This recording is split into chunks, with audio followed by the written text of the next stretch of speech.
الحمدللہ رب العالمین والعاقبۃ للمتقین والصلاة والسلام علی سید الانبیاء والمرسلین الصلاة والسلام علیک یا رسول اللہ وعلی آلک واصحابک یا نبی الرحمہ۔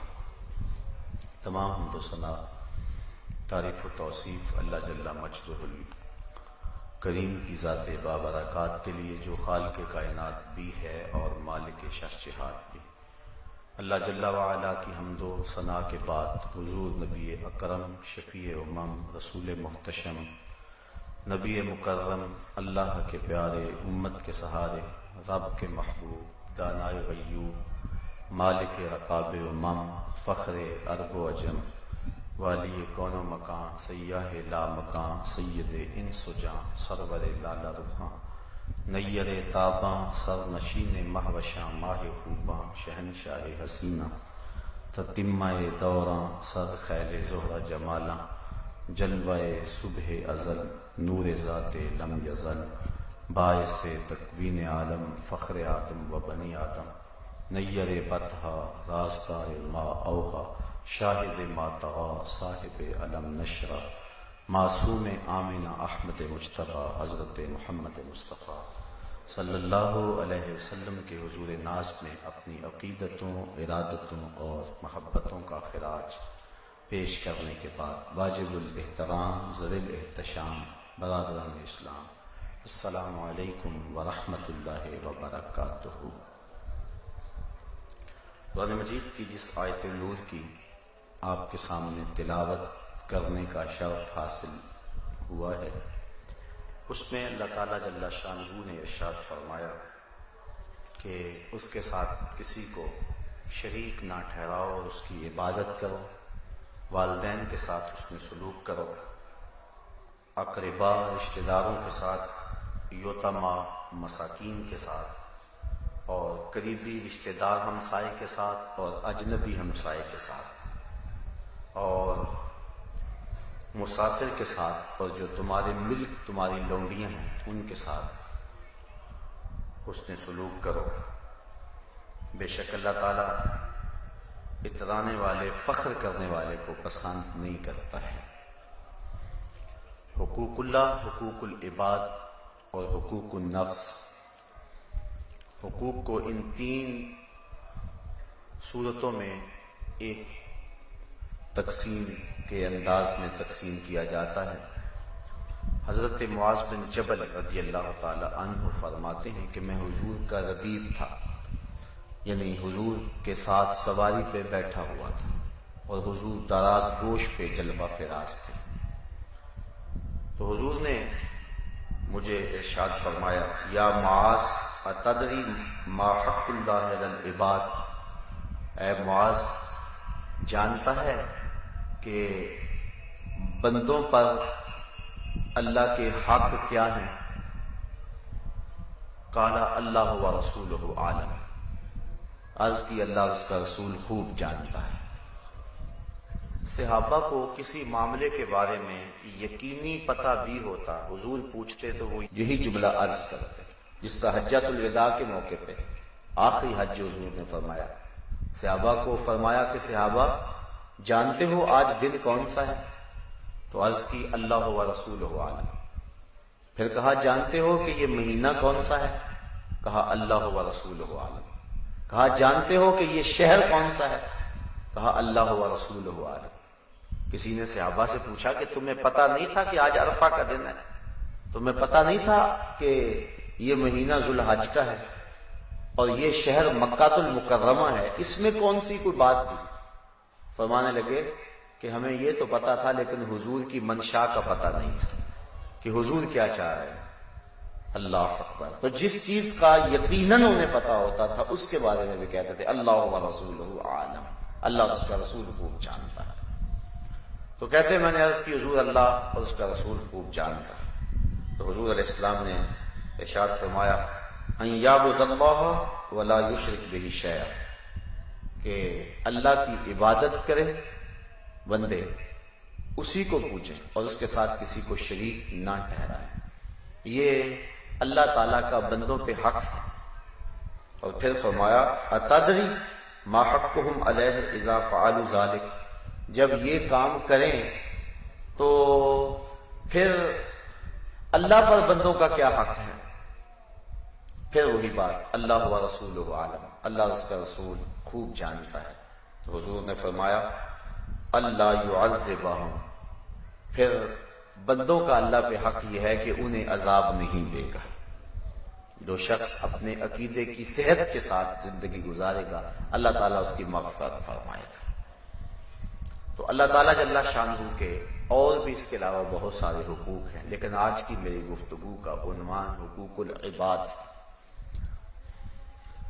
صوم و صلاۃ، نیک اعمال، حقوق اللہ کی ادائیگی، سحری کا اٹھنا اور باقی زندگی کے اچھے معمولات، اس کی بہت زیادہ اہمیت ہے۔ لیکن اگر کوئی شخص حقوق العباد سے کوتاہی کا ارتکاب کرتا ہے تو وہ شریعت کے نور سے اور شریعت کی برکتوں سے اپنے آپ کو محروم کر لیتا ہے۔ حضور علیہ السلام کی خدمت میں ایک خاتون کا تذکرہ کیا گیا جو کثرت صوم و صلاۃ کا مزاج رکھتی تھی، نمازیں بہت زیادہ پڑھتی تھی، روزے بڑے رکھتی تھی۔ فرمایا اس کا ہمسایوں کے ساتھ سلوک کیسا ہے؟ عرض کی ہمسایوں کے ساتھ اس کا سلوک اچھا نہیں، کہا وہ جہنمی ہے۔ اور ایک عورت کا تذکرہ کیا جس کی نمازیں اور روزے تو معمول کے تھے لیکن ہمسایوں کے ساتھ اس کا سلوک اچھا تھا، فرمایا وہ اہل جنت سے ہے۔ تو حقوق العباد کو خاصی اہمیت دی گئی ہے شریعت اسلامیہ کے اندر۔ والدین کے حقوق ہیں، اولاد کے حقوق ہیں، عامت المسلمین کے حقوق ہیں، عورتوں کے حقوق ہیں، بچوں کے حقوق ہیں، ہمسایوں کے حقوق ہیں، رشتہ داروں، اعزہ و اقارب کے حقوق ہیں، حتیٰ کہ غیر مسلموں اور ذمیوں کے حقوق ہیں اور جانوروں کے حقوق ہیں۔ اسلام نے ہر چیز کو واضح اور کھل کر بیان کیا ہے، کوئی امر مخفی نہیں رکھا۔ والدین کے حقوق کے حوالے سے شریعت میں ترغیب دی گئی اور یہاں تک فرمایا گیا کہ ان کے سامنے اف تک بھی نہ کرو، ان کی قلبی نزاکت کا بھی تم خیال رکھو کہ کہیں ان کے دل میں تمہارے بارے میں کوئی اتنا میل بھی نہ آنے پائے اور تمہاری طرف سے اتنا بوجھ بھی اور اتنی تکلیف میں نہ پہنچے۔ علماء نے اس کی تشریح میں لکھا ہے کہ جب والدین بوڑھے ہو جائیں اور بندہ ان کو اٹھا کر کے لے جاتا ہے بول و براز کے لیے تو بعض کا چارپائی پر ہی بول و براز نکل جاتا ہے، تو انسان اس بدبو اور تعفن سے بچنے کے لیے اپنی ناک پہ کپڑا رکھ لیتا ہے۔ یہ نفرت والدین سے نہیں ہے، یہ نفرت اس غلاظت سے۔ تو والدین چونکہ بوڑھے ہیں تو اولاد کے اس رویے سے ان کے دل کو تکلیف کا امکان ہے کہ شاید میری اولاد میرے سے نفرت کر رہی اور اب اپنی ناک پہ کپڑا رکھ رہی ہے۔ تو علماء نے لکھا ہے کہ اپنی ناک پہ کپڑا نہ رکھو، تکلیف سہ لو لیکن اپنی ناک کو نہ ڈھانپو، چونکہ اس سے والدین کو چونکہ تکلیف ہوگی تو اس چیز کا بھی لحاظ اور خیال رکھا جائے۔ حضرت امام حسن نے ساری زندگی حضرت فاطمہ زہرا رضی اللہ تعالیٰ عنہ کے ساتھ کھانا نہیں کھایا۔ ایک دن انہوں نے کہا بیٹا میرا جی چاہتا ہے کہ تم میرے ساتھ بیٹھ کے کھاؤ اور تم نے آج تک کھایا نہیں۔ تو عرض کی کہ اماں جی اس ڈر سے کہ کسی لقمے کی طرف آپ کی نظر سبقت لے جائے لیکن آپ کا ہاتھ نہ بڑھے اور میں آپ کے ارادے سے عدم آگہی کی وجہ سے اس لقمے کو آپ سے پہلے اٹھا لوں اور آپ ماں ہونے کے ناطے سے مجھے روکیں بھی نہ، تو یہ میرے لیے بے ادبی ہے کہ جس لقمے کو اٹھانے کا عزم آپ کر چکی ہیں میں آپ سے پہلے اس کو اٹھا کے اپنے منہ میں ڈال لوں۔ یہاں تک خیال اور لحاظ رکھا گیا ہے اور والدین کی تعظیم کا حکم دیا گیا ہے۔ اور سچی بات ہے جو حضور نے فرمایا کہ والدین کے حقوق ادا ہی نہیں ہو سکتے الا یہ کہ ان کو غلام پائے اور خرید کے آزاد کرتے ہیں۔ اس طرح ماں کے حقوق الگ سے بیان فرمایا۔ ایک صاحب پوچھتے ہیں حضور کی بارگاہ میں کہ میرے حسن سلوک کا سب سے زیادہ مستحق کون ہے؟ تو فرمایا تیری ماں۔ عرض کی سما من، پھر کون؟ فرمایا تیری ماں۔ پھر کہا سما من، حضور پھر کون؟ پھر فرمایا تیری ماں۔ تو پھر اس نے چوتھی مرتبہ پوچھا تو فرمایا تیرا باپ۔ علماء نے اس کی تشریح میں لکھا ہے کہ چونکہ ماں پہلے ایام حمل کی تکلیف، پھر وضع حمل کی تکلیف، اور پھر پرورش کی، دودھ پلانے چھڑانے اور اس کی تربیت کی تکلیف، 3 مراحل سے گزرتی ہے، اور باپ صرف تیسرے مرحلے میں شامل ہوتا ہے۔ اس لیے ماں کا تذکرہ 3 مرتبہ فرمایا اور باپ کا تذکرہ 1 مرتبہ فرمایا۔ تو والدین کے حقوق ہیں ہمارے ذمہ، ان کو آسودگی دیں، انہیں خوش رکھیں، ان کی ناراضگی سے بچیں۔ اللہ کی رضا والدین کی رضا میں ہے، اور اللہ کی ناراضگی والدین کی ناراضگی میں۔ رضا اللہ فی رضا الوالد وسخط اللہ فی سخط الوالد۔ اسی طرح والدین کے حقوق جس طرح اولاد کے ذمے ہیں، اس طرح والدین کے ذمے اولاد کے حقوق بھی ہیں کہ ان کی اچھی تربیت کریں، ان کا اچھا نام رکھیں، ان سے پیار کریں۔ حضرت امام حسن رضی اللہ تعالی عنہ کا حضور نے منہ چوما تو اقرع بن حابس التمیمی جو کہ اپنی قوم کے سردار تھے، وہ پاس بیٹھے ہوئے تھے۔ جب اس منظر کو انہوں نے دیکھا تو کہا حضور میرے 10 بیٹے ہیں، میں نے تو کبھی ان کے ساتھ یوں پیار نہیں کیا۔ حضور نے فرمایا من لا یرحم لا یرحم، جو رحم نہیں کرتا اس پہ بھی رحم نہیں کیا جائے گا۔ تو ترغیب دی اس بات کی کہ اپنی اولاد کے ساتھ اس نے سلوک کرو، اپنی اولاد کے ساتھ پیار کرو، وہ تمہارے پیار کی طالب ہے، تمہارے پیار کی بھوکی ہے، تم اسے پیار دو، اس کو محبت دو، ان کا اچھا نام رکھو، ان کو دین سکھاؤ۔ 5-7 سال کے ہو جائیں تو مسجد میں انگلی لگا کے لاؤ، 10 سال کے ہو نماز نہیں پڑھتے تو ان کو مار کے نماز پڑھاؤ۔ ترغیب دی گئی، ان کے بستر الگ کر دو، وقت پہ ان کی شادی کر دو، ہر شے بیان فرمائے۔ حضرت سعد بن ابی وقاص رضی اللہ تعالی عنہ نے حضور سے عرض کی کہ میں اپنے مال کے بارے میں وصیت کرنا چاہتا ہوں، یعنی بہت سارا مال ہے، تو اب میرا وقت آ کر آ گیا ہے۔ مکے میں آپ کا وصال ہونے لگا تھا، حضور اس بات کو پسند نہیں کرتے تھے کہ جہاں سے کسی کی ہجرت ہو وہاں ہی اس کا وصال ہو، اس لیے فرمایا اللہ خیر کرے۔ انہوں نے کہا حضور میں وصیت کرنا چاہتا ہوں، سارے مال کی کر دوں؟ فرمایا نہیں۔ آدھے کی کر دوں؟ فرمایا نہیں۔ تو کہا تیسرے حصے کی کر دوں؟ فرمایا ہاں تیسرے حصے کی کر دے۔ اور ساتھ فرمایا کہ اپنی اولاد کو کنگال چھوڑ کے جائے اور بے آسرا چھوڑ کے جائے، یہ بہتر نہیں ہے، یہ بہتر ہے کہ تو ان کے لیے کچھ چھوڑ کے جائے۔ اس لیے سارے مال کو راہ خدا میں خیرات کرنے سے اور سارے مال پر وصیت کرنے سے انہیں روک دیا، کیونکہ آخری وقت تھا ان کا۔ اس لیے فرمایا کہ نہیں، حالانکہ ان کی ایک ہی بیٹی تھی، کہا کہ نہیں تو ان کو کنگال چھوڑ کے جائے تو یہ بہتر نہیں ہے کہ وہ لوگوں سے مانگتے پھریں اور لوگوں کے سامنے جھولی پھیلاتے پھریں۔ جس نے آسودگی دیکھی ہو پھر اس کے لیے یہ مسئلہ اور زیادہ مشکل ہوتا ہے۔ اس لیے فرمایا کہ نہیں ایسا نہیں ہے، تو 1/3 حصے کے اندر فرمایا کہ تم وصیت کر سکتے ہو۔ اللہ اکبر۔ تو اس طرح اولاد کے حقوق ہیں، میاں بیوی کے آپس کے حقوق ہیں، یہ بھی حقوق کی جو ہے وہ فہرست میں ایک اہم شے ہے۔ اور ہماری آئلی زندگی کا قیام میاں بیوی کے خوشگوار تعلقات میں ہے۔ جب میاں بیوی کے تعلقات اچھے نہیں ہوں گے تو اولاد پر برا اثر پڑے گا، گھر جہنم بن جائے گا۔ سارے دن کا تھکا ہوا شخص جب شام کو پہنچے گا تو اس کو سکون ملنے کی بجائے الٹی تکلیف ہوگی، پھر گھر سے گریز اختیار کرنے لگ جائے گا اور دوریاں بڑھے گی اور گھر ٹوٹ جائیں گے۔ اس لیے حقوق بیان فرمائے۔ اور ایک بڑی خوبصورت بات ارشاد فرمائی کہ اگر تمہیں بیوی کی کچھ چیزیں ناپسند ہیں، کچھ عادتیں تمہیں پسند نہیں، تو اس کی کوئی ایسی عادتیں بھی تو ہوں گی جو تمہیں پسند ہیں۔ یہ کتنی بڑی بات ہے اور گھروں کو جوڑنے کے لیے کتنا حکمت آمیز جملہ ہے۔ اور دوسری طرف بیوی کو کہا کہ اگر اللہ کے علاوہ کسی کو سجدہ جائز ہوتا تو میں بیوی کو حکم دیتا کہ وہ اپنے شوہر کو سجدہ کیا کرے۔ یعنی کتنی اہمیت ہے شوہر کی۔ حضور فرمایا 4 اشخاص ایسے ہیں جب مریں گے تو جنت میں جانے میں کوئی رکاوٹ نہیں ہوگی۔ ایک وہ شخص جس نے ایسی سچی توبہ کی کہ گناہ کی طرف پلٹنا اتنا مشکل ہے، جس طرح تھن سے نکلا ہوا دودھ واپس نہیں جا سکتا، وہ دوبارہ گناہ کی زندگی اختیار نہیں کر سکتا۔ دوسرا وہ شخص کہ جس نے اپنے والدین کو راضی کر لیا۔ تیسرا وہ شخص کہ جس کی اولاد زیادہ تھی، ذرائع آمدنی تھوڑے تھے، لیکن اس نے اپنی اولاد کے پیٹ میں حرام کا لقمہ نہیں جانے دیا۔ اور چوتھی وہ عورت جو اس حال میں مری کہ اس کا شوہر اس پہ راضی تھا۔ فرمایا یہ 4 لوگ وہ ہیں جن کو جنت میں جانے میں کوئی شے بھی رکاوٹ نہیں ہو۔ ایک دوسرے کے ساتھ محبت کا درس دیا. حضور نے اپنی زندگی کا عمل لوگوں کے سامنے پیش کیا. حضرت خدیجہ الکبریٰ رضی اللہ تعالی عنہا کے لیے حضور کے جو محبت بڑے جذبات تھے، ان کی وفات کے بعد جانور ذبح کرتے اور ان کی سہیلیوں کے گھروں میں گوشت بیچتے تاکہ ان کی روح کو آسودگی ہو.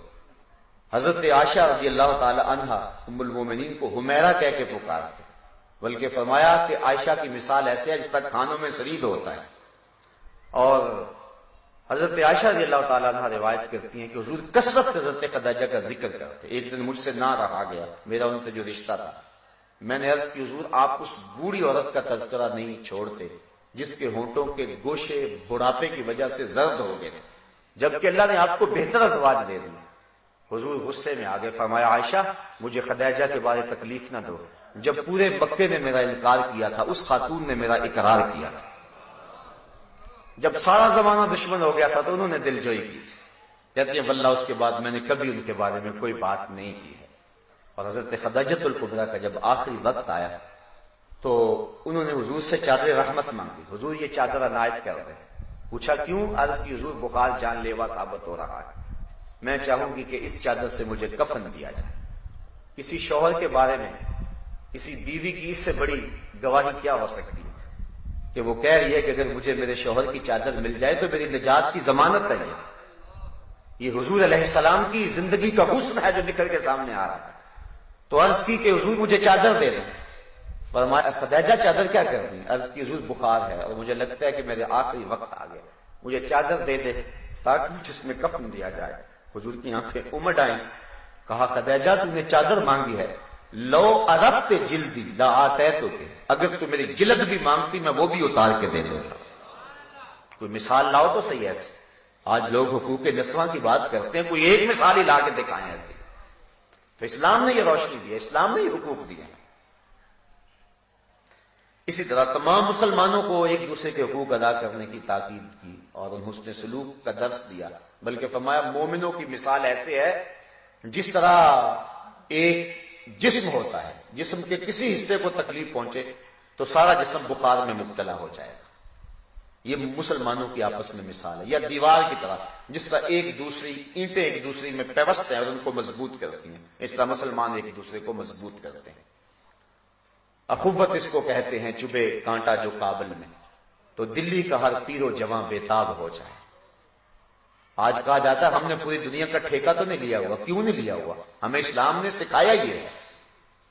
جب راجہ دہر کے ہاتھوں ایک مظلوم بیٹی نے تنگ ہو کے حجاج کو آواز دی تھی تو محمد بن قاسم کہاں سے چلا تھا؟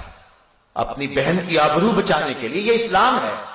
آج عافیہ صدیقی تڑپ رہی ہے اور جیل خانے کی دیواروں کے ساتھ سر پٹک رہی ہے اور 56-57 اسلامی ممالک میں کسی کی غیرت نہیں جاگتی. کسی حکمران کو توفیق نہیں ہے کہ ان سے کہا جائے ظالمو یہ ہماری قوم کی بیٹی ہمیں واپس دو. آج کہا جاتا ہے ہمیں کیا لگے.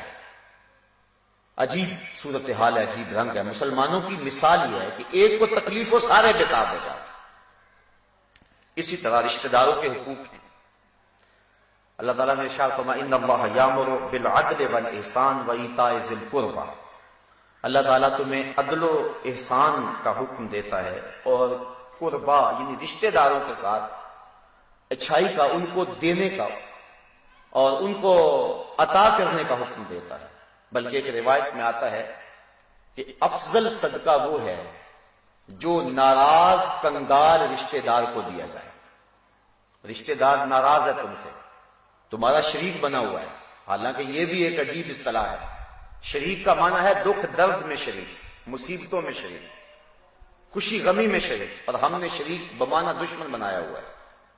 تو جو تمہارا دشمن بنا ہوا ہے اور تمہیں نیچا دکھانے کے لیے تلا ہوا ہے اور تمہاری عزت اس کو ایک آنکھ نہیں بھاتی اور تمہیں نقصان پہنچانے کے لیے تمہاری جڑیں کاٹنے کے لیے لگا ہوا ہے، لیکن اس کے اوپر بھی حالات برے آ گئے تو اس کو ضرورت ہے.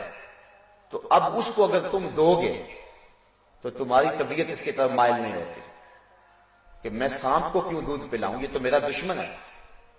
تو فرمایا گیا کہ بہتر صدقہ وہ ہے جو ناراض رشتہ دار کو دیا جائے، چونکہ اس میں نفس شامل نہیں ہوگا، جو کیا جائے گا اللہ کی رضا کے لیے کیا جائے گا۔ بلکہ حضور نے فرمایا جو شخص یہ چاہتا ہے کہ میرے رزق میں برکت ہو، فرمایا وہ صلہ رحمی کیا کرے۔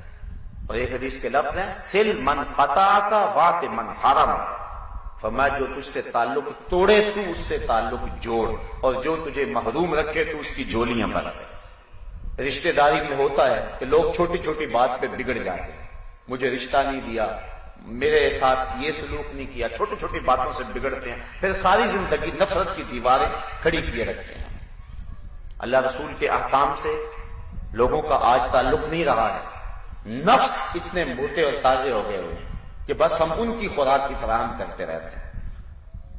تو اگر تجھ سے کوئی تعلق توڑے تو اس سے تعلق جوڑ، اور اگر تجھے کوئی محروم رکھے، جب تیرے اوپر موقع آئے اس کو عطا کرنے کا، تو اس ماضی نہ دیکھ کے اس لیے جب میں پسا تھا تو میرے ساتھ کیا سلوک کیا تھا، تو اس رویے کو نہ دیکھ، تو اپنے طرز زندگی کی خوبصورتی کی طرف آ اور اب تو اس کو نواز۔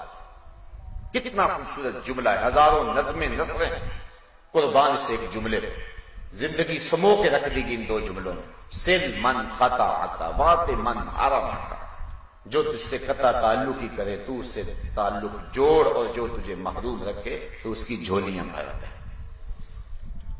رشتہ داریوں کے جوڑنے کے لیے کتنا خوبصورت یہ جملہ ہے، بلکہ حضور نے فرمایا لا يدخل الجنت قاطع، قطع تعلقی کرنے والا جنت میں داخل نہیں ہوگا۔ اور ایک دوسری حدیث کے لفظ ہیں کہ 3 لوگ جو ہیں وہ جنت میں داخل نہیں ہوں گے، منان یعنی احسان جتلانے والا، نیکی کرنے کے بعد احسان جتلانے والا، دوسرا مدمن الخمر شراب کشید کرنے والا، اور تیسرا یعنی تعلق توڑنے والا، رشتہ داریوں کو توڑنے والا، نافرمانیاں کرنے والا، والدین سے، رشتہ داروں سے، بہن بھائیوں سے اپنے تعلق کو توڑنے والا۔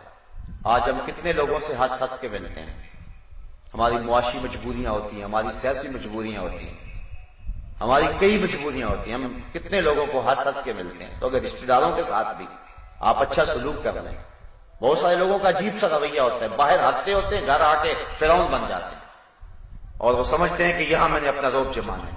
نہیں، اپنی زندگی کو خوبصورت بنائیں اور معاف کرنے کا مزاج بنائیں۔ جو شخص معاف کرنے کا مزاج بنا لیتا ہے آسودہ ہوتا ہے، اور جو شخص نفرتوں کے بیچ اپنے دل میں بوتا ہے، ان کو پانی دیتا رہتا ہے، تو وہ ساری زندگی اذیتوں کا شکار رہتا ہے۔ اس لیے اگر خود آسودہ رہنے چاہتے ہو تو لوگوں کو آسودگی پہ جاؤ۔ فرمایا لا ضرر ولا ضرار، نہ کسی کو دکھ دو اور نہ تمہیں کوئی دکھ دے، سادے لفظوں میں جیو اور جینے دو، یہ پالیسی اختیار کرو زندگی میں، تو زندگی خوبصورت ہو جائے گی۔ ورنہ ہر وقت جلن، کڑن، تکلیف، کسی رشتہ دار کو دولت مل گئی تو کڑن اور جلن، کسی کو کوئی عزت مل گئی تو کڑن اور جلن، یہ ہر وقت کڑن اور جلن کی زندگی بسر ہوگی اور اذیت ہی ہوگی۔ تمہارا حسد، تمہاری کڑن، تمہارا جلنا اس کی عزتوں کو نہیں چھین سکے گا۔ اس لیے تم اپنا مزاج اچھا بناؤ، کسی کی طرف جب انگلی اٹھاتے ہو تو سوچا کرو کہ باقی انگلیاں تمہاری اپنی طرف اٹھتی ہیں، تو مت کسی پہ انگلی اٹھاؤ، معاف کرنے کا مزاج ڈالو، صلہ رحمی اپنا شعار بناؤ، اور اس سے معاشرے کے اندر حسن پیدا ہو۔ اللہ اکبر۔ اسی طرح ہمسائے کے حقوق ہیں۔ حضور نبی رحمت صلی اللہ علیہ وسلم نے ارشاد فرمایا ما زال یوصینی جبرائیل بالجار حتی ظننت انہ سیورثہ، کہا مجھے اتنی کثرت کے ساتھ جبریل امین نے ہمسایہ کے بارے میں وصیت کی ہے، مجھے یہ محسوس ہوا تھا، میں نے گمان کیا تھا شاید یہ وراثت میں حقدار بنا دیا جائے گا۔ یعنی اس قدر جو ہے وہ ہمسائے کے حقوق کا لحاظ کیا گیا ہے۔ وہ کہتے ہیں ہمسایہ ماں جایا، یعنی ہمسائے کی مثال ماں جائے کی طرح، بھائیوں کی طرح ہوتا ہے، کوئی دکھ ہو، کوئی تکلیف ہو، اس نے پہنچ کے آنا ہوتا ہے۔ ایک صحابی حضرت معاویہ بن عبدہ کہتے میں نے حضور سے پوچھا کہ حضور ہمسائے کے حقوق کیا ہیں؟ فرمایا کہ جب بیمار ہو تو اس کی تیمارداری کرو، جب مر جائے تو جنازے پہ جاؤ، جب قرض مانگے تو قرض دو، اور جب اسے کوئی خوشی پہنچے تو مبارک دو، جب کوئی تکلیف آئے تو پردہ پوشی کرو، اور فرمایا حضور نے کہ جب اس کے گھر میں خوشی آئے تو مبارک دو، تکلیف آئے تو تعزیت کرو، اور فرمایا کہ اس کے گھر سے اونچی دیواریں نہ بناؤ اور اس کی ہوا نہ روکو۔ اور ایک حدیث میں آتا ہے ہمسائے کے حقوق بیان فرمائے کہ اگر وہ تمہاری دیوار میں لکڑی ٹھونکنا چاہے تو اس کو منع نہ کرو۔ یہ ہمسائے کے حقوق ہیں۔ بلکہ اللہ کے محبوب علیہ السلام نے ارشاد فرمایا واللہ لا یؤمن واللہ لا یؤمن واللہ لا یؤمن، اللہ کی قسم وہ مومن نہیں ہے، اللہ کی قسم وہ مومن نہیں ہے، اللہ کی قسم وہ مومن نہیں ہے۔ صحابہ نے عرض کی ومن یا رسول اللہ، حضور کون مومن نہیں ہے؟ حضور نے فرمایا الذی لا یامن جارہ، جس شخص کا ہمسایہ اس کی شر سے محفوظ نہیں ہے وہ شخص مومن ہی نہیں ہے۔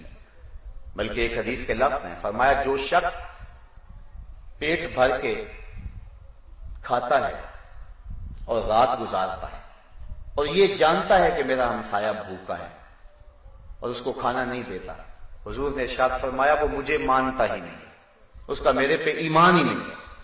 ہمسایہ بھوکا ہو تو 40 دن نمازیں قبول نہیں ہوتی، تو فرمایا اس کا میرے پہ ایمان ہی نہیں۔ بلکہ حضور نے ایک آسان نسخہ بیان فرمایا، سنیے۔ حضور فرماتے ہیں کہ جب تم کھانا پکاؤ تو تھوڑا سا پانی زیادہ ڈال لو اور شوربہ ہمسایوں کے گھر بھی بھیج دو۔ یہ ہمیں شریعت نے حکم دیا۔ اور اگر ایسا ہم نہیں کر سکتے تو پھر حکم ہے کہ ایسے زاویے میں کھانا پکائیں کہ ہمسائے کے بچوں تک اس کی خوشبو نہ پہنچے، کیونکہ مزدور کے غریب بچے اگر اپنے باپ سے اس کی فرمائش کر بیٹھے تو وہ فرمائش کو پورا نہ کر سکا تو پھر اس کا علاج کس کے پاس ہوگا؟ یا تو تم تھوڑا سا پانی زیادہ ڈال لو اور شوربے کی پیالی ایک بھیج دو، کوئی حرج نہیں ہے اس میں، تمہارا کیا بگڑے گا؟ اور یا پھر ایسے زاویے میں تم وہ چیز پکاؤ کہ اس کی بو ہمسائے کے گھر نہ پہنچے۔ کہ بچے اگر رو پڑے ضد کر بیٹھے، بچے تو بچے ہوتے ہیں، انہیں کیا پتا ہوتا ہے ہمارے والدین کی پوزیشن کیا ہے؟ بچے تو کھیلنے کے لیے چاند بھی مانگ لیتے ہیں، بچے تو امیر اور غریب کے ایک جیسا مزاج رکھتے ہیں۔ یہ تو بعد میں پتا چلتا ہے کہ ہم غریب ہیں اور ہماری حالت یہ ہے۔ جب جوان ہوتے ہیں، پروان چڑھتے ہیں اور حالات کا جبر سہتے ہیں، پھر انہیں پتا چلتا ہے ہم نے تو عید کے دن بھی آلو چھولے بیچنے ہیں، ہم نے تو عید کے دن بھی غبارے بیچنے ہیں، ہم نے تو عید کے دن بھی بسوں میں پانی بیچنا ہے اور کنڈکٹروں کے دھکے کھانے ہیں۔ یہ تو بعد میں انہیں پتا چلتا ہے، لیکن بچپن میں تو نہیں پتا ہوتا ان کو، تو وہ اپنے ماں باپ سے ہر وہ مطالبہ کر لیتے ہیں جس مطالبے کو وہ پورا نہیں کر سکتے، تو ماں باپ پھر پریشان ہو جاتے ہیں۔ وہ کیا کسی نے کہا تھا دوپہر کو سلا دیتی ہے بچوں کو وہ اس ڈر سے، دوپہر کو سلا دیتی ہے بچوں کو وہ اس ڈر سے، گلی میں پھر کھلونے بیچنے والا نہ آ جائے۔ یہ تو لوگوں سے پوچھے کہ جو محرومیوں کا شکار ہیں کہ وہ روتے ہوئے بچوں کو کیسے چپ کراتے ہیں، بچوں کی آرزوئیں اور مچلتی ہوئی تمناؤں کو کس طرح جو ہے وہ خاموش کرواتے ہیں۔ آپ روز دیکھتے نہیں ہیں کہ لوگ ماں باپ اپنے بچوں کی آرزو پورا نہیں کر سکتے تو وہ خودکشی کر جاتے ہیں۔ تو یہ حالات پیدا ہو جاتے ہیں۔ ماں جب اپنے بیٹے کو بلکتا ہوا دیکھتی ہے اور اس کو دودھ بھی فراہم نہیں کر سکتی تو اس ماں کے کلیجے کے جو جذبات ہیں، اس دل کی جو حالت ہے، اس کو لفظوں کا کوئی روپ نہیں دیا جا سکتا ہے۔ اللہ نے ماں کا دل اتنا گداز اور نرم بنایا ہوا، اس لیے حضور نے کتنا خوبصورت جملہ ارشاد فرمایا کہ گوشت پکاؤ اگر تو تھوڑا سا پانی زیادہ ڈال لو اور ہمسایوں کے گھر بھی ایک پیالی بھیج دو۔ یہ مزاج بناؤ۔ ایک زمانہ تھا یہ مزاج تھا، آج یہ مزاج ختم ہو گیا۔ آج ہر شخص اپنے گھر میں، بعض کا ہمسائیگی کے اندر ایک غریب آدمی ہوتا ہے، ہم شادی پہ بھی نہیں اس کو بلاتے، اس وقت بھی ہم جو فہرست مرتب کرتے ہیں تو اس وقت سوچتے ہیں کہ جس کے آنے سے ہمارے گھر میں عزت ہوگی اور جس کے آنے سے ہمارا وقار بڑھے گا اور جو ہے وہ ہمیں معاشرہ داد دے گا۔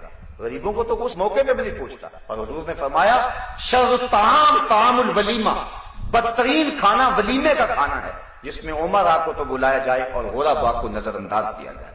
وہ بدترین کھانوں میں کھانا حضور نے بیان فرمایا۔ تو جب بھی آپ شادی کریں، بیاہ کریں، تو اس وقت جن سے نیوندرا ملنے کی کوئی توقع نہیں ہے ان غرباء و مساکین کو بھی آپ بلائیں اور بٹھائیں اور ان کو بھی عزت سے کھانا کھلائیں، دیکھیں آپ کو اللہ برکت نصیب فرمائے گا۔ تو اس لیے حضور نے فرمایا کہ اپنے ہمسایوں کے ساتھ اس انداز کے اندر سلوک کرو۔ اللہ اکبر۔ حضرت ام المومنین سیدہ عائشہ رضی اللہ تعالی عنہا کہتے ہیں میں نے حضور سے عرض کی حضور میرے 2 ہمسائے ہیں تو میں کس سے ابتدا کروں؟ تو فرمایا جس کا دروازہ تمہارے دروازے کے قریب ہے۔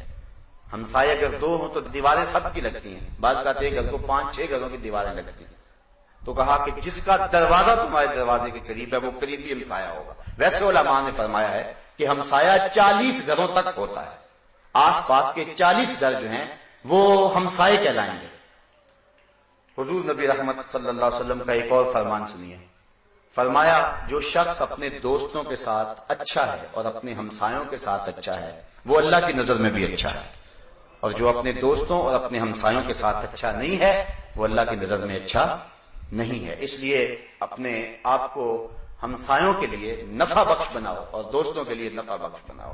وہ تمہیں تکلیف بھی پہنچائیں تو کوئی حرج نہیں ہے. ہمسایہ تو کافر ہو پھر بھی ساتھ اس کے حسن سلوک کرنے کی تاکید کی گئی ہے. اور حضور فرمایا اگر وہ قرض مانگے تو اس کو قرض بھی دو. اسی طرح غلاموں کے حقوق ہیں. حضرت ابو ذر رضی اللہ تعالی عنہ سے حضور نے فرمایا کہ یہ تمہارے بھائی ہیں، اللہ نے انہیں تمہارے ماتحت کر دیا. جو تم خود کھاتے ہو انہیں کھلاؤ، اور جو خود پیتے ہو انہیں پلاؤ، اور جو خود پہنتے ہو انہیں پہناؤ. یعنی انہیں اس احساس میں مبتلا نہ ہونے دو. بلکہ حضور نے فرمایا کہ ان کو بیٹا یا بچہ کہہ کے پکارو. یعنی ان کو او میرے غلام او میرے نوکر نہ کہو، بلکہ ان کو بھائی کہہ کے پکارو، ان کو بیٹا کہہ کے پکارو. اگر لونڈی ہے تو اس کو بچی کہہ کے پکارو. آج غلاموں کا تصور تو ختم ہو گیا، یہ اسلام کے فیضان سے ہوا ہے. آج دنیا بات تو کرتی ہے یورپ کی. غلامی ختم کرنے کے لیے یورپ نے جو بل پاس کیا ہے اسمبلی میں پاس ہوتے ہوتے پورے 19 سال لگے، لیکن اسلام نے آتے ہی غلامی کی زنجیریں توڑ دیں اور ہر طرف آزادی ہی آزادی ہوئی. اور جو مختلف کفاروں میں غلام آزاد کرنے کا حکم دیا، قسم کھا بیٹھو تو غلام آزاد کرو، اور تم جو ہے وہ زہار کر بیٹھو تو غلام آزاد کرو. اسی طرح مختلف کفاروں کے اندر روزہ توڑ بیٹھو تو غلام آزاد کرو. تو تاکید کی گئی اور ایک وقت آیا کہ غلامی ختم ہو گئی. اور غلام جب تک موجود تھے غلاموں کو عزت تھی. آپ جانتے ہیں فتح مکہ کے دن حضور کے پیچھے جو شخص بیٹھا ہوا تھا وہ کسی سردار کا بیٹا نہیں تھا، ایک چھوٹا سا بچہ تھا. حضور اس کو پیار کرتے تھے، وہ خوشی سے اچھلنا چاہتا تھا، حضور اس کو روکتے تھے. وہ کون تھا؟ حضور کا نواسا تھا. تاریخ کا جواب نفی میں. کسی انصاری سردار کا بیٹا؟ جواب نفی میں. کسی قریشی سردار کا بیٹا؟ جواب نفی میں. کون ہے وہ؟ حضور کے منہ بولے بیٹے اور آزاد کردہ غلام حضرت زید بن حارثہ کا بیٹا حضرت اسامہ بن زید ہے. وہ ہے اس دن جو فتح مکہ کے دن حضور کے ساتھ بیٹھا ہوا ہے. گویا اس بات کا اعلان ہے کہ آج کی فتح غلاموں کو آزادی کا پیغام دے رہی ہے. ایک غلام کو یوں جگہ دی اور دوسرے غلام بلال حبشی کو کعبۃ اللہ کی چھت پہ چڑھا دیا اور کہا بلال یہاں کھڑے ہو کر اذان پڑھو. سارے کرشی نیچے ہیں، حبشی اوپر ہے. اور اقبال کہتا ہے اذان ازل سے تیرے عشق کا ترانہ بنی، اذان ازل سے تیرے عشق کا ترانہ بنی، نماز تو اس کی دید کا ایک بہانہ بنی، ادائے دید سراپا نیاز تھی تیری، کسی کو دیکھتے رہنا نماز تھی تیری. جب اذان دے تو قبلہ کی طرف منہ کرتے ہیں، تو جب کھڑائی کعبۃ اللہ کے اوپر ایک شخص ہے تو اب کدھر منہ کرے؟ جدھر منہ کرے گا قبلہ ہوگا. حضور طواف کر رہے ہیں، بلال حبشی اذان بھی دیتے جا رہے ہیں اور جدھر جدھر حضور جاتے ہیں گھومتے بھی چلے جا رہے ہیں. اللہ اکبر. تو یہ اسلام کا دیا ہوا فیضان ہے. آقا کا جوتا دھوپ سے اٹھا کر غلام چھاؤں میں رکھتا ہے تو آقا کوڑے برساتا ہے کہ تو نے میرا جوتا میرے پوچھنے کے بغیر کیوں اٹھایا ہے. وہ کہتا ہے دھوپ میں خراب ہو رہا. آقا دلیل ماننے کے لیے تیار نہیں ہے. آقا کہتا ہے تو خود سر ہو گیا، تو متکبر ہو گیا، تیری خوئے غلامی بدلنے لگی ہے، تجھے اپنی اوقات یاد نہیں رہی. میرے جوتے کو بغیر پوچھے ہاتھ لگا رہا، یہ تیری اوقات؟ جب غلام کو اس معاشرے میں یہ حیثیت، اقبال کہتا ہے غلامی کیا ہے؟ ذوق حسن و زیبائی سے محرومی، جسے زیبا کہیں آزاد بندے ہیں وہی زیبا. بھروسہ کر نہیں سکتے غلاموں کی بصیرت پر کہ دنیا میں فقط مردان حر کی آنکھ ہے بینا. اس کی اس بصیرت کو ماننے کے لیے کوئی تیار نہیں کہ چلو دھوپ میں خراب ہو رہی تھی. آقا کہتا تو متکبر ہو گیا، اس لیے تو میرے جوتے کو میرے پوچھے بغیر ہاتھ لگایا. جس غلام کی یہ حیثیت ہے، آئیے وحی کا نور جب پھیلتا ہے، اجالے ہوتے ہیں، زمانہ روشنیوں کے حصار میں آتا ہے. حضور گئے معراج پہ واپس پلٹے، کہا بلال تو کون سے نیک عمل کرتا رہا ہے؟ میں نے جنت میں تیرے قدموں کی آہٹ کو سنا ہے.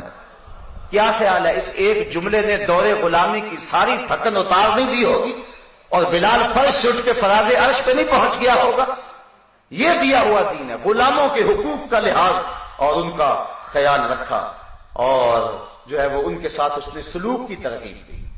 حضور کی جو آخری وصیت امت کے نام تھی، جب حضور نے وصال فرمایا اس کے بعد کوئی حضور نے بات نہیں کی. آخری وصیت امت کے نام جو حضور نے فرمائی ہے وہ دو وصیتیں تھیں. الصلاۃ الصلاۃ الصلاۃ، لوگوں نماز، لوگوں نماز، لوگوں نماز، نماز نہیں چھوڑو. یہ تمہارے پیغمبر کی آخری وصیت ہے. آج ہر بندہ ڈٹائی کے ساتھ نماز سے انکار کر رہا ہے، چھوڑ رہا نماز کو. صبح حشرات الارض بھی اپنی بلوں سے نکل کے رب کا نام پکار رہے ہوتے ہیں. یہ اشرف المخلوقات لمبی تان کے سویا ہوا ہوتا ہے. تمہارے رسول کی آخری وصیت الصلاۃ الصلاۃ. اور دوسرا فرمایا وما ملکت، فرمایا دو کمزوروں کے بارے اللہ سے ڈرنا، ایک تمہاری بیویاں اور ایک تمہارے غلام اور لونڈیاں. یہ دو کمزور ہیں، کچھ نہیں کہہ سکتے. تم جو مرضی ظلم کر لو، کیا کہنے، نہ بیوی نے بھاگ جانا ہے نہ غلام نے بھاگ جانا ہے. تو ان کے ساتھ فرمایا حسن سلوک کرا.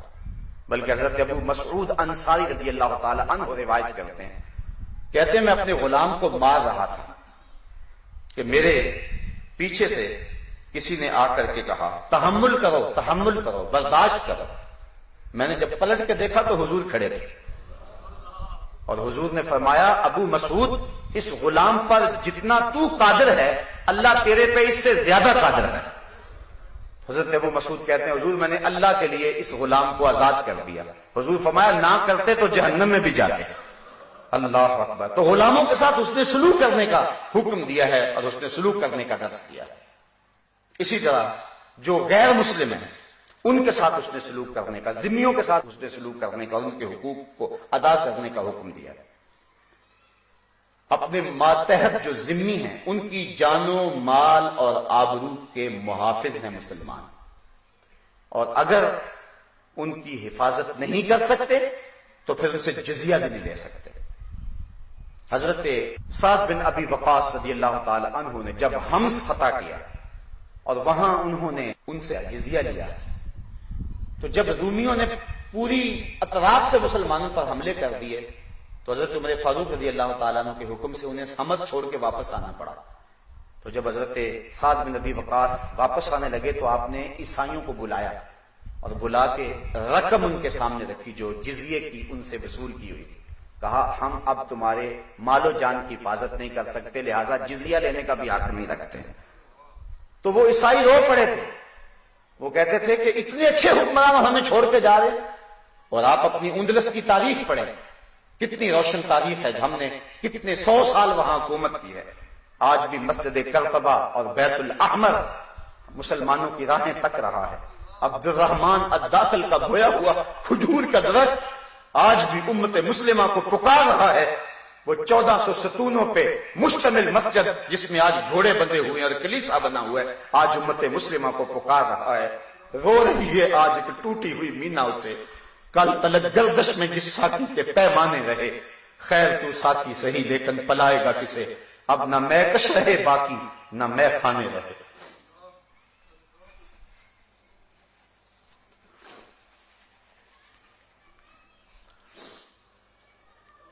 اندلس کی سرزمین ہے. قاضی القضات چیف جسٹس اپنے دروازے سے باہر نکلنے لگا تھا کہ ایک نوجوان کالے رنگ کا بھاگتا ہوا گلی سے آیا اور قاضی صاحب کو دیکھ کر کہنے لگا قاضی صاحب لوگ مجھے مارنا چاہ رہے ہیں اور میری جان کے در پہ ہیں، آپ مجھے امان دے دیں. قاضی صاحب نے کہا بیٹا اندر آ جاؤ. گھر لے گئے، کمرے میں بٹھایا، کھانا رکھا. ابھی وہ کھانا کھانے ہی لگا تھا کہ باہر دروازے پر زور زور سے دستک ہوئی. قاضی صاحب باہر آگے دیکھا کہ قاضی صاحب کے اکلوتے بیٹے کی لاش لیے لوگ کھڑے ہیں. کہا قاضی صاحب ایک بدبخت سیاہ فام عیسائی نے آپ کے بیٹے کو قتل کر دیا. ہم نے اس کا پیچھا بڑا کیا لیکن اسی گلی میں کہیں گم ہو گیا. قاضی صاحب نے کہا ٹھہرو. اندر گئے، دروازہ بند کر دیا. کہا تو نے کوئی آواز نہیں نکالی، باہر تالا لگا دیا. پھر آ کے بیٹے کی لاش وصول کی. مہمان آئے، تجہیز و تکفین کے سما ہو رہے ہیں لیکن ایک دروازے کو برابر تالا لگا ہو. قاضی صاحب اس سمت کسی کو نہیں جانے دیتے، کسی کو راز کا پتہ ہی نہیں معاملہ کیا ہے. جب شام کو بچے کی تدفین کر لی اور وہ قاضی صاحب کا اکلوتا بیٹا تھا تدفین سے فارغ ہو کر گھر آئے، دروازہ کھولا اور پھر اس نوجوان کو مخاطب ہو کے کہا، نوجوان جانتا ہے کس باپ کا سہارا چھینا ہے تم نے؟ تجھے پتا ہے کہ کس کی آنکھوں کا چراغ گل کر دیا ہے؟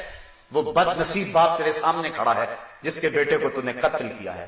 لیکن ہم مسلمان ہیں، جب کسی کو امان دے دیں پھر ہم جو ہے وہ اس سے تعرض نہیں کیا کرتے۔ اس لیے رات کے اندھیرے سے فائدہ حاصل کرتے ہوئے بھاگ جاؤ، کسی نے دیکھ لیا پکڑ لیا تو پھر عدالت میں میرے سامنے لے آئے تو پھر میں سزا دینے پہ مجبور ہوں گا۔ اس لیے چونکہ میں نے تمہیں امان دی ہے، بھاگ جاؤ، رات کی تاریکی میں بھاگ سکتے ہو۔ جب ہم حکمران تھے تو ہمارا اسلوب زندگی یہ تھا۔ یہ جو کچھ گوجرے میں ہوا ہے، یہ جو کچھ سوات میں ہوا ہے، یہ اسلام کی تصویر نہیں ہے، یہ لوگوں کی خود ساختہ کہانیاں ہیں۔ اسلام تو اقلیتوں کی جان اور مال اور آبرو کی حفاظت کی بات کرتا ہے۔ ہماری تاریخ دیکھیں، بڑی روشن تاریخ ہے، یہ کوئی دین نہیں ہے کہ آپ قبروں سے لاشیں نکال کر کے ان کو چوراہوں میں لٹکا دیں۔ صرف اختلاف یہ ہے کہ ہمارا اور ان کا مسلک ایک نہیں ہے، تم مسلکوں کو لیے بیٹھے ہو۔ یہاں تو معاملہ ہے کہ غیر مسلم ہیں لیکن ان کی بھی جان اور مال کی آبرو مسلمان کے ذمے ہے۔ بلکہ حضور کے دور میں ایک ذمہ کو قتل کر دیا گیا تھا تو حضور نے اس کا قصاص چلوایا تھا، اس کے بدلے میں مسلمان کو قتل کیا تھا۔ یہ حضور کے دور میں مثال موجود ہے۔ تو اسلام تو حقوق دیتا ہے ہر ایک کو، غلاموں کو، حتیٰ کہ یتیموں کو حضور نے حقوق دیے۔ عرب معاشرے میں یتیموں کو دھکے دیے جاتے تھے۔ قرآن کہتا ہے نا فذلک الذی یدع الیتیم، یہ وہ بدبخت شخص ہے جو یتیموں کو دھکے دیتا ہے۔ قرآن نے یوں ہی نہیں کہا، وہ عملاً دھکے دیا کرتے تھے، اور میں نے کتب میں پڑھا ہے کہ یتیم کو منحوس خیال کر کے دھکے دیتے تھے۔ لیکن حضور نے کیا فرمایا، انا وکافل الیتیم فی الجنت ہاکذا، میں اور یتیم کی کفالت کرنے والا جنت میں اس طرح ہوں گے جس طرح یہ میری دو انگلیاں ہیں۔ اللہ اکبر۔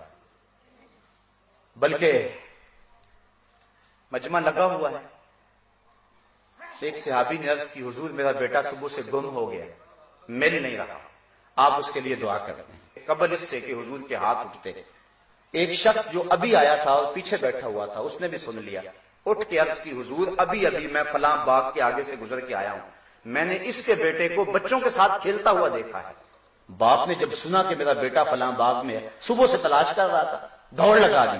حضور علیہ السلام نے فرمایا سے بلاؤ، بلایا گیا، کہا بڑی جلدی ہے حضور، آپ جانتے ہیں کہ ایک باپ کے بیٹے کے ساتھ تعلق کا رشتہ کیا ہے، اور میں جلدی سے بیٹے کو ملنا چاہتا ہوں، ماں الگ تڑپ رہی ہے، میں چاہتا ہوں جلدی اس کو ماں تک لے جاؤں۔ فرمایا ضرور جاؤ، بیٹے سے ملو، اس کی ماں کو بھی ملواؤ، میں نہیں روکتا، لیکن میری ایک وصیت بس یاد رکھنا، جب باغ کے کنارے جانا تو اپنے بیٹے کو بیٹا کہہ کے آواز نہیں دینی، جو نام رکھا ہے اس نام سے آواز دینی۔ عرض کی حضور اگر بیٹا کہہ کے آواز دے دوں تو اس میں حرج بھی کیا ہے؟ فرمایا تم نہیں جانتے، اکٹھے کھیلنے والے بچوں میں ہو سکتا ہے کوئی یتیم بچہ بھی کھیل رہا ہو، اور جب تم اپنے بیٹے کو بیٹا کہہ کے پکارو گے تو اس یتیم کے دل میں آئے گا کاش میرا باپ ہوتا تو آج مجھے بیٹا کہہ کے پکارتا۔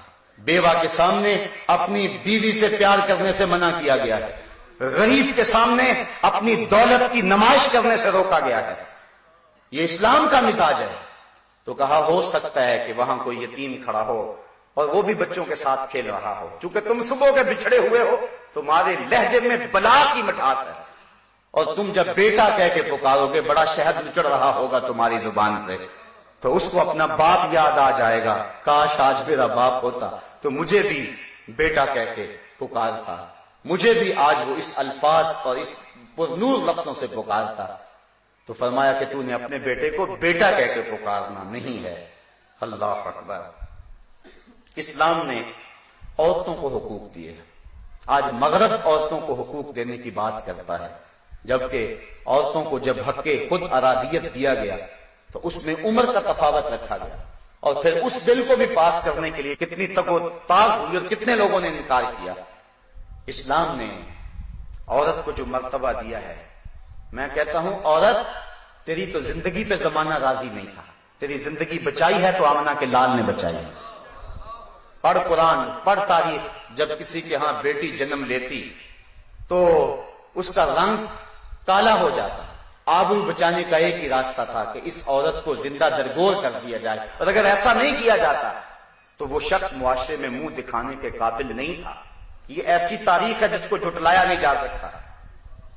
بیٹیوں کو زندہ درگور کیا کرتے تھے. حضور نے ایک جملہ کہا, آپ نے سینکڑوں بار وہ جملہ سنا, لیکن اس تناظر میں کبھی اس کو سوچنے کی کوشش کرو. فرمایا فاطمہ تو بدعۃ منی, لوگوں فاطمہ میرے جگر کا ٹکڑا ہے. اپنی بیٹی کے بارے میں بھی بڑے محبت بڑے جذبات رکھتا ہوں, آپ بھی رکھتے ہیں. بیٹیاں جب گھروں سے رخصت کرتے ہیں تو باپ پھوٹ پھوٹ کے روتے دیکھتے ہیں.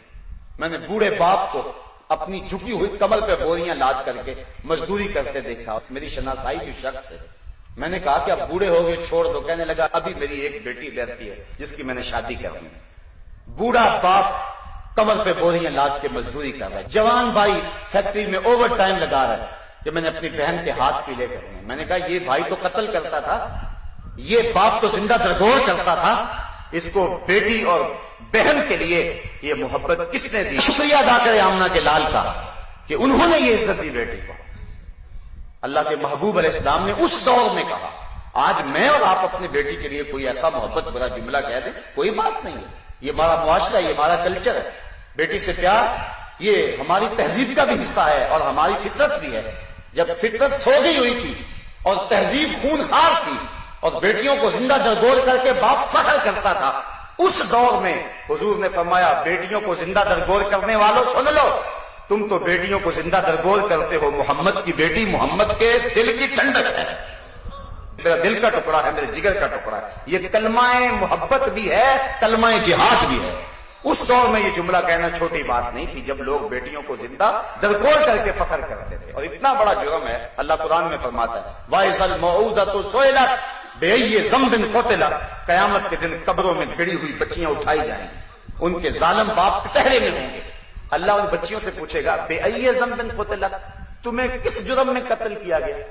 علماء نے لکھا ہے کہ بیٹیاں تو معصومیت کی عمر میں قتل کی گئی, انہیں تو پتہ ہی نہیں, ابھی ہوش نہیں سنبھالی تھی کہ گردن دبوچ دی گئی, گڑھے میں پھینک دیا گیا, اوپر سے مٹی انڈیل دی گئی. بیٹی باپ سے پوچھتی ہے کہ ابو میرا قصور کیا ہے, تو بیٹی کو تو پتہ ہی نہیں ہے.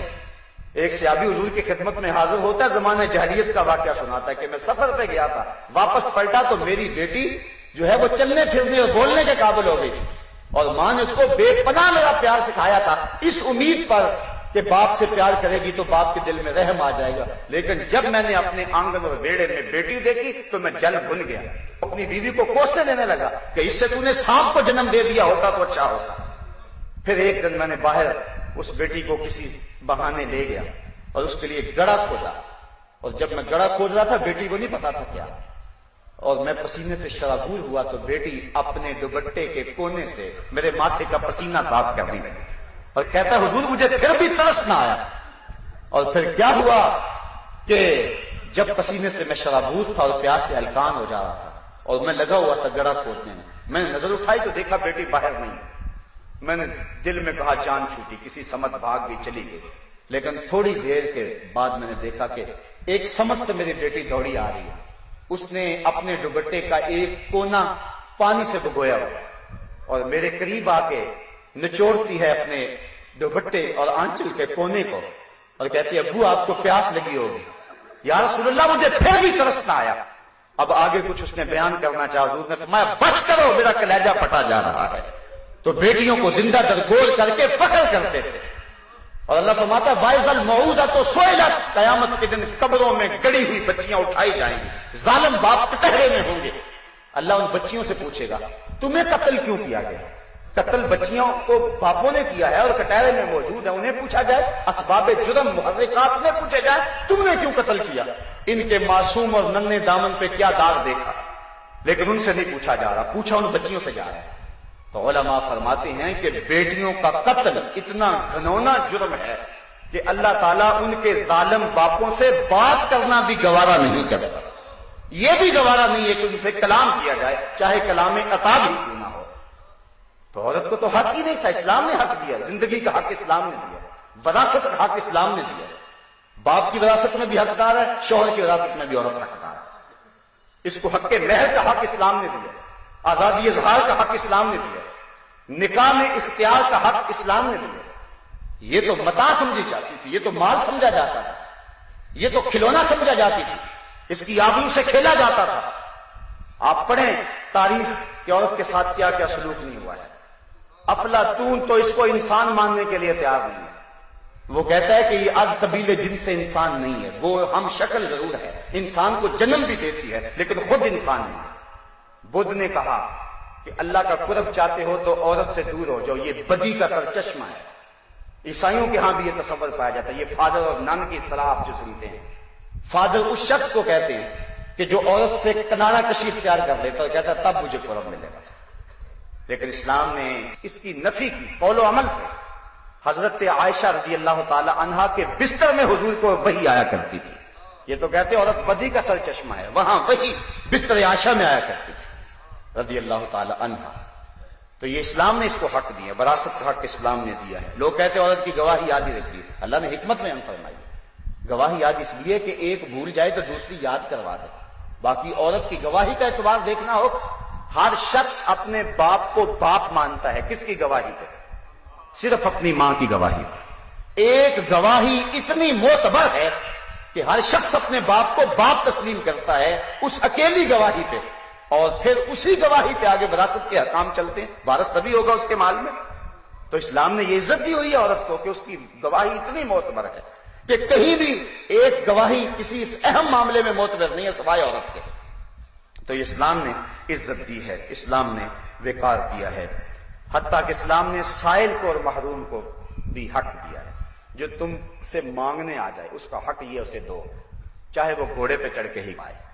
اور یہ نہیں کہا کہ تم اس پہ احسان کر رہے ہو، کہا نہیں، حق ہے۔ وفی اموالہم حق للسائل والمحروم، تمہارے اموال کے اندر سائل کا بھی حق ہے اور محروم کا بھی حق ہے۔ ایک وہ ہیں جو مانگنے آ جاتے ہیں، ان کا بھی حق دو، اور ایک وہ ہیں کہ جو مانگتے نہیں ہیں، غربت کی چکی میں پستے ہیں لیکن اپنی سفید پوشی کے بھرم کو ٹوٹنے نہیں دیتے۔ کبھی ان لوگوں کو بھی دیکھا کرو، ہستی پلکوں کے نیچے غم بھی پلتے ہیں، مگر کون دیکھتا ہے اتنی گہرائی میں۔ کچھ لوگ مزاج نہیں رکھتے کہ وہ سوال کریں۔ ہمارے سامنے حضرت ابو ہریرہ رضی اللہ تعالیٰ عنہ کی مثال ہے، فرماتے ہیں کتنے دن ہو گئے بھوک سے، کھانے کو کچھ نہ ملا، مسجد نبوی کے ایک ایسے گوشے میں بیٹھ گیا جہاں سے لوگ اندر داخل ہوتے تھے۔ میرا خیال تھا کوئی مجھے دیکھے گا اور چہرے سے پہچان لے گا، جب پہچان لے گا تو میرا کام بن جائے گا۔ حضرت ابو بکر صدیق رضی اللہ تعالی عنہ آئے، میں نے قرآن مجید کی کسی آیت کے بارے میں پوچھا اور میرا خیال تھا کہ اس دوران ان کی نظر میرے چہرے پہ پڑے گی تو میرا کام بن جائے گا، لیکن ان کی توجہ ادھر نہ گئی، وہ آیت بتائی اور چلے گئے۔ میں نے کہا میرا مسئلہ تو حل نہ ہوا۔ پھر حضرت عمر فاروق آئے، میں نے ان سے بھی کوئی مسئلہ پوچھا، انہوں نے بیان کیا اور چل دیے۔ میں پھر وہیں بیٹھا بھوک سے پریشان تھا کہ میرا تو مسئلہ حل نہیں ہوا۔ پھر کہتے ہیں دل و قلب و نگاہ کا مرشد اولین آ گیا، حضور تشریف لے آئے۔ جب حضور تشریف لائے تو میں نے حضور سے بھی کوئی سوال کیا تو حضور نے میری طرف دیکھا اور مسکرا کے کہا ابو ہریرہ بھوک لگی ہوئی ہے، ابو ہریرہ بھوک لگی ہوئی ہے۔ اللہ اکبر، میں نے عرض کیا حضور مجھے بھوک لگی ہوئی ہے، مسئلہ یہی تھا میرا۔ کہا جو میرے پیچھے پیچھے آ جاؤ۔ حضرت ابو ہریرہ کہتے مجھے حضور لے گئے، میں باہر کھڑا رہا، حضور حجرے میں چلے گئے۔ پھر تھوڑی دیر کے بعد آواز دی تو حضور کے پاس دودھ کا ایک پیالہ تھا، فرمایا ابو ہریرہ جو صفہ کے چبوترے پہ بیٹھے ہیں ان کو بھی بلا لاؤ۔ صرف ایک کا خیال نہیں، سب کا ہی خیال ہے۔ اللہ اکبر۔ حضرت ابو ہریرہ کہتے ہیں دودھ کا پیالہ دیکھ کے تو مجھے سہارا ہوا تھا، لیکن جب کہا نا سب کو بلا لاؤ تو مجھے پریشانی ہو گئی کہ دودھ کا تو ایک پیالہ ہے، تو یہ بیٹھنے والے جو ہیں وہ 70 لوگ تھے، لیکن حضور کا حکم تھا میں بلا لایا، سارے آ کے بیٹھ گئے۔ حضور نے فرمایا ابو ہریرہ یہ پیالہ لو اور دائیں سے شروع ہو جاؤ، الیمن فلیمن، دائیں سے چلتے جاؤ۔ کہتے ہیں میں نے پیالہ لیا اور ایک شخص کو دیا اور غور کرتا رہا، اس نے سیر ہو کے پیا لیکن ایک قطرہ بھی کم نہ ہوا۔ مجھے تسکین ہو گئی، اب کام بن گیا۔ دوسرے کو دیا، تیسرے کو دیا، لگتا تھا اس دودھ کے پیالے کا تعلق حوض کوثر کی نہروں سے جڑ گیا۔ جتنے بھی لوگ بیٹھے تھے 70 لوگ، ان سب کو پلا دیا۔ پھر حضور نے فرمایا ابو ہریرہ اب کون رہ گیا؟ کہ اللہ اکبر، کیسی محبت۔ ابو ہریرہ کون رہ گیا؟ عرض کی حضور ایک آپ ہیں اور ایک میں ہوں۔ فرمایا اب تم پیو۔ کہتے میں نے پیا، شراب ہو کے پیا۔ حضور فرمایا اور پیو۔ کہتے میں نے اور پیا۔ پھر حضور فرمایا ابو ہریرہ اور پیو۔ کہا مجھے قسم ہے اس رب کی جس کے قبضے میں میری جان ہے، میرے جسم میں ایک قطرے کی گنجائش بھی نہیں ہے۔ پھر حضور نے میرے ہاتھ سے پیالہ لیتے ہوئے فرمایا ساقل قوم آخرہم شربا، جو قوم کا پلانے والا ہوتا ہے وہ خود تو آخر میں پیتا ہے، اور یہ کہہ کے سارا پیالہ نوش جان کر گئے۔ اعلیٰ حضرت فرماتے ہیں کیوں جناب ابو ہریرہ، کیسا تھا وہ جام شیر جس سے 70 صاحبوں کا دودھ سے منہ بھر گیا۔ میرے استاد المکرم یہاں ایک بڑی خوبصورت بات کیا کرتے تھے، آپ فرمایا کرتے تھے یہ تو دیکھتے ہو کہ دودھ کا ایک پیالہ 70 آدمیوں کے لیے کافی ہو گیا، لیکن یہ بھی تو دیکھو کہ 2 جہاں کا سردار ہے اور 70 آدمیوں کا جوتا پی رہا ہے۔ یہ پہلو بھی تو سیرت کا دیکھو نا، یہ انداز بھی تو دیکھو نا۔ تو حضرت ابو ہریرہ کا یہ واقعہ کہتے ہیں میں سوال نہیں کرتا تھا، وہاں بیٹھ گیا۔ تو کچھ خوددار بھی ہوتے ہیں، وہ اپنی سفید پوشی کے بھرم کو توڑ نہیں سکتے، ان تک بھی پہنچے تھے۔ تمہارے مال میں حق ہے سائلوں کا بھی اور محروموں کا بھی، دونوں کی مدد کرو۔ تو اسلام نے ہمیں بندوں کے حقوق کی ادائیگی کا حکم دیا ہے اور اس کی طرف ہمیں بلایا ہے۔ وآخر دعوانا ان الحمدللہ رب العالمین۔ آفاق کے ہر ہر گوشے میں قرآن سنا کر دم لینا، اب رکنا نہیں، اب تھمنا نہیں، فردوس میں جا کر دم لینا،